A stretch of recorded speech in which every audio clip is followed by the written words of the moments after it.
जिज्ञासु मित्रों, बहुत बहुत अभिनंदन है आपका हमारे चैनल दिव्य सृजन स्पिरिचुअल में। मित्रों, आज जो व्याख्यान लेकर आए हैं, जो चर्चा लेकर आज आए हैं, वह किसी जिज्ञासु के एक प्रश्न पर है। कमेंट में उन्होंने कई बार प्रश्न किया कि जीवात्मा और आत्मा में अंतर क्या है, कृपया करके बताएं। फिर व्हाट्सएप मैसेज कर कर भी प्रश्न किया। तो आज उनके प्रश्न, यद्यपि इस प्रश्न पर पहले भी चर्चा हो चुकी है, पहले के पिछले वीडियोस में भी हमने चर्चा की है, परंतु उनके आग्रह पर और भी कुछ लोगों के जिज्ञासा पर लगा कि हाँ ठीक है, इस विषय पर पुनः चर्चा विशेष रूप से कर देना चाहिए। तो जीवात्मा और आत्मा में अंतर क्या है, एक कॉन्सेप्ट देने के लिए मैं एक उपमा यहां पर लूंगा। उपमा क्या लूंगा? एक उदाहरण, एक उपमा चलेगा, उसके आधार पर सिर्फ वो आपके कॉन्सेप्ट को थोड़ा क्लियर कर देगा इस विषय में। आप जैसे कि मान लीजिए कि अभी आप अगर ये वीडियो मोबाइल फोन पर देख रहे हैं, स्मार्टफोन पर, या अपने कंप्यूटर पर देख रहे हैं, या आप टीवी पर भी देख सकते हैं। आजकल लोग यूट्यूब वीडियोस को टीवी पर भी गूगल होम से कनेक्ट कर कर, क्रोम से डिवाइस कुछ आती है जिससे कि टीवी से भी जुड़ जाता है। जैसे भी आप देख रहे हैं, वह क्या है, उसे हम क्या कहते हैं? हम कहते हैं इलेक्ट्रॉनिक डिवाइस। पंखा चल रहा है, टीवी चल रहा है, पानी का मोटर घर में चलता है, बल्ब जलता है, हम उसे क्या कहते हैं? Electric device. Electric device. तो अब देखिए, दो शब्द यहां पर है, एक है इलेक्ट्रिक और एक है डिवाइस। ऐसा क्यों कहा गया इलेक्ट्रिक डिवाइस? पंखे को हम इलेक्ट्रिक डिवाइस, या मोबाइल को इलेक्ट्रिक या इलेक्ट्रॉनिक डिवाइस हम कहते हैं। हम इलेक्ट्रिक और इलेक्ट्रॉनिक के डिफरेंस को यहां नहीं बताने वाले, लेकिन अगर आप उसे इलेक्ट्रॉनिक डिवाइस कहते हैं, या पंखे को आप इलेक्ट्रिक डिवाइस करते हैं, या पानी के मोटर को आप इलेक्ट्रिक डिवाइस कहते हैं, तो क्यों कहते हैं? कारण क्या है? क्या वह इलेक्ट्रिक है? क्या पंखा इलेक्ट्रिक है, इलेक्ट्रिसिटी है? जी नहीं, पंखा इलेक्ट्रिसिटी नहीं है, लेकिन बिना इलेक्ट्रिसिटी के पंखे का वजूद नहीं है। बिना इलेक्ट्रिसिटी के पंखे का अस्तित्व भी नहीं है। अगर बिजली की खोज ना होती,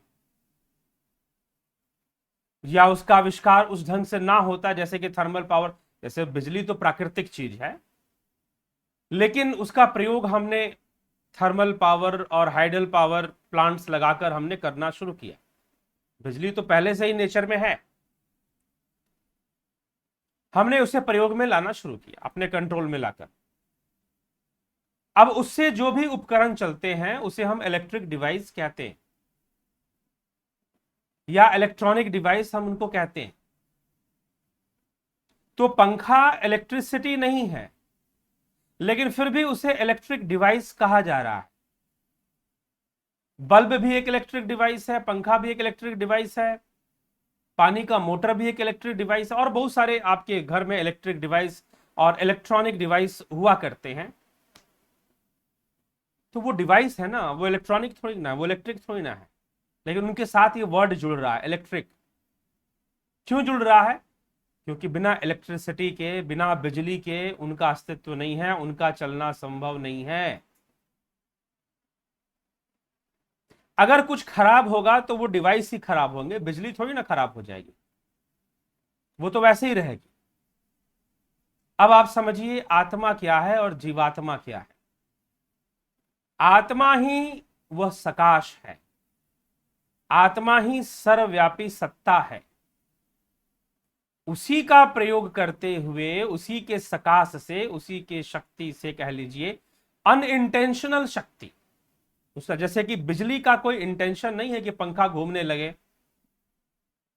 इंटेंशन तो उसका है जिसने जिसने पंखा बनाया, कि यह घूमेगा बिजली के शक्ति से और फिर हमें हवा देगा। लेकिन पंखे को घुमाना बिजली का उद्देश्य नहीं है। वैसे ही आत्मा का कोई उद्देश्य नहीं है, इसलिए आत्मा का कोई कर्म भी नहीं है। लेकिन उस आत्मा की ही शक्ति से जीव विकसित होता है। जीव जो है उस आत्मा की शक्ति से ही कार्य करता है। जीव की जितनी भी अवस्थाएं, जीव की मुख्य 3 अवस्थाएं हैं। अगर योगियों की अवस्था को छोड़ दिया जाए, सिद्ध योगियों की अवस्था को छोड़ दे, तो मुख्य 3 अवस्थाएं हैं, जागृत, स्वप्न और सुषुप्ति। स्थूल शरीर, सूक्ष्म शरीर और कारण शरीर, इन 3 अवस्थाओं में जीव रहता है। किसके वशीभूत? कर्म संस्कारों के वशीभूत। तो यह कर्म संस्कार किसके हैं? जीव के हैं। तो जीव सर्वव्यापी नहीं है, परंतु आत्मा सर्वव्यापी। ठीक है, चेतना सर्वव्यापी, यह विषय को समझना है। तो आत्मा और जीवात्मा का यह अंतर है। जैसे पंखा इलेक्ट्रिसिटी नहीं है, फिर भी उसके नाम के साथ जुड़ गया इलेक्ट्रिक डिवाइस, बिजली से चलने वाला उपकरण, वो भी है ना। अब अलग अलग जातियां हैं, जैसे जीवों में भी तो अलग अलग है ना। कोई कुत्ते की योनि में है, कोई पक्षी की योनि में है, कोई मनुष्य योनि में है, कोई देवताओं की योनि में है, लेकिन सब जीव हैं, उसी श्रेणी में आएंगे। अपने अपने कर्मों का भोग कर रहे हैं, उनका अपना अपना सामर्थ्य है, अपने अपने कर्मों से, अपनी अपनी तपस्या से और अपने अपने भोगों से। जैसे भोग उन्होंने भोगे हैं, जैसे कर्म उन्होंने किए हैं, वैसी वैसी अवस्था में वो जाके पड़ते हैं। लेकिन तो ये इलेक्ट्रिक्स और इलेक्ट्रिक डिवाइस का मैंने एक उदाहरण लिया, आपको समझ में आ जाए। आत्मा और जीवात्मा। जीवात्मा क्या है? जो आत्मा की शक्ति से ही चलता है, वह जीव है। उसकी 3 अवस्थाएं हैं, जागृत, स्वप्न, सुषुप्ति, स्थूल, सूक्ष्म और कारण। तो जीव इन 3 अवस्थाओं में रहता है। आत्मा तो सर्वव्यापी है, आत्मा तो मृत शरीर में भी है, जीव मृत शरीर में नहीं है। मृत्यु के समय जिसने देह को त्याग दिया, वह कौन है? वह जीव है, वह जीवात्मा है। लेकिन आत्मा अपने सकाश रूप में, अपने तत्व रूप में, तो वह मृत शरीर में भी है। और इसी बात को कठोपनिषद के दूसरे अध्याय में, दूसरे अध्याय के 4 श्लोक में लिखा जा रहा है, अस्य विसृंसमानस्य शरीरस्थस्य देहिनः देहाद्वि मुच्यमानस्य किमत्र परिशिष्यते एतद्वै तत्। यह एक शरीर से दूसरे शरीर में गमन करने का स्वभाव वाला देही, जीवात्मा, यह देही ही जीवात्मा है, जो देह धारण करता है और देह का त्याग कर देता है।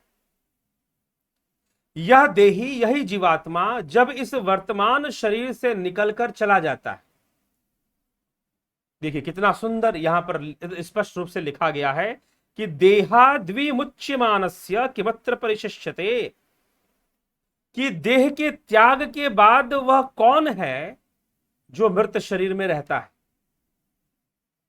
तो क्या कहा जा रहा है कि यह एक शरीर दूसरे शरीर से गमन, एक शरीर से दूसरे शरीर में गमन करने वाला स्वभाव वाला वह जीवात्मा जब इस वर्तमान शरीर से निकलकर चला जाता है, और उसके साथ ही जब इंद्रिय, प्राण आदि भी चले जाते हैं, वह जीव के साथ, क्योंकि जो निकल कर गया वह सूक्ष्म शरीर के रूप में गया।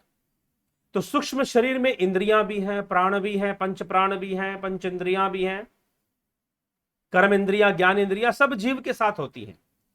स्थूल शरीर में तो हाड़, मांस, रक्त, मज्जा, यह सारी चीजें हैं, ग्रंथियां हैं, ये बाहर की कर्म इंद्रियां हैं। लेकिन अंदर से सूक्ष्म शरीर ही कर्म इंद्रियों को धारण करने वाला है और ज्ञान इंद्रियों को। तो पुर्यष्टक 8 अंग बताए हैं आदि गुरु शंकराचार्य ने विवेक चूड़ामणि में, इसके किसके? जीव के, सूक्ष्म शरीर के। तो यह एक शरीर दूसरे शरीर से गमन करने के स्वभाव वाला वर्तमान शरीर से निकलकर चला जाता है, और उसके साथ साथ इंद्रिय, प्राण आदि भी चले जाते हैं। तब इस मृत शरीर में कौन रहता है?